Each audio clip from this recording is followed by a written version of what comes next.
गरीब होना क्या गुनाह है।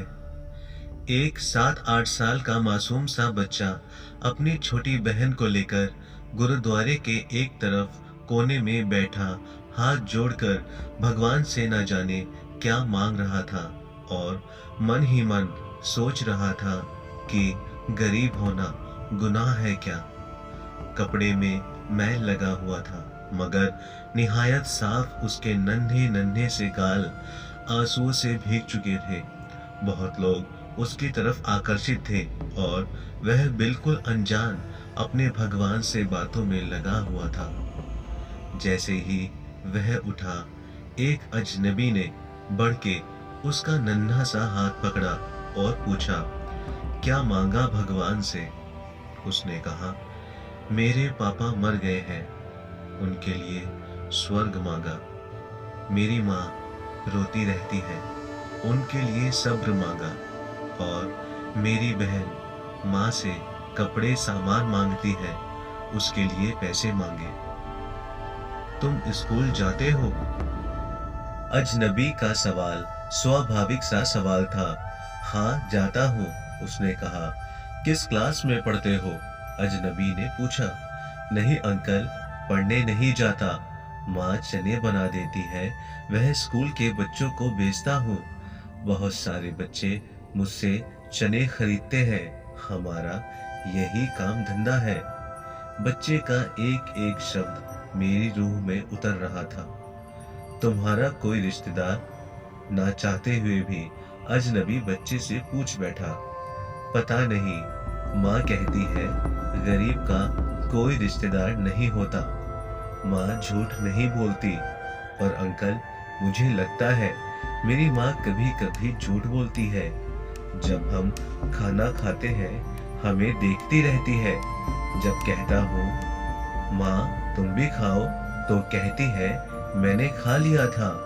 उस समय लगता है झूठ बोलती है। बेटा, अगर तुम्हारे घर का खर्च मिल जाए तो पढ़ाई करोगे? बिल्कुल नहीं। क्यों? पढ़ाई करने वाले गरीबों से नफरत करते हैं अंकल। हमें किसी पढ़े हुए ने कभी नहीं पूछा, पास से गुजर जाते हैं। अजनबी हैरान भी था और शर्मिंदा भी।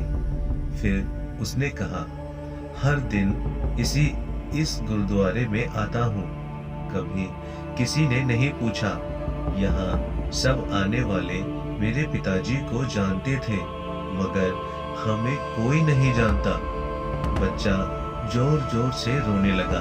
अंकल, जब बाप मर जाता है तो सब अजनबी क्यों हो जाते हैं? मेरे पास इसका कोई जवाब नहीं था, क्योंकि मुझे उस समय तक यह एहसास कराने वाला वह छोटा सा बालक था जिसने मुझे अंदर तक झकझोर दिया था। और मेरे मन में केवल एक ही प्रश्न बार बार उठ रहा था कि सच में गरीब होना गुनाह है क्या। आज एक मासूम ने मुझे जीवन का बहुत बड़ा सबक दे दिया था। शायद कभी कभी ईश्वर इस तरह के दूत हमारे पास भेजते हैं ताकि हम आत्मचिंतन करके समाज के कल्याण की भावना की ओर अग्रसर हो सके। ऐसे कितने मासूम होंगे जिन्हें आपके सहारे की जरूरत है। बस एक कोशिश कीजिए और अपने आसपास ऐसे जरूरतमंद बेसहाराओं को ढूंढिए और उनकी मदद कीजिए।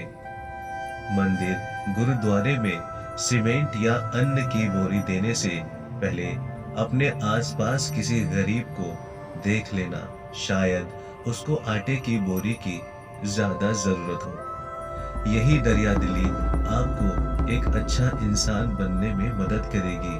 तभी हम एक बेहतर समाज और देश की परिभाषा को साकार कर सकते हैं। यह कहानी आपको कैसी लगी कमेंट बॉक्स में जरूर बताएं। अगर चैनल पर नए हैं तो चैनल को सब्सक्राइब जरूर करें और इस कहानी को लाइक शेयर करना ना भूलें। आपका बहुत बहुत धन्यवाद।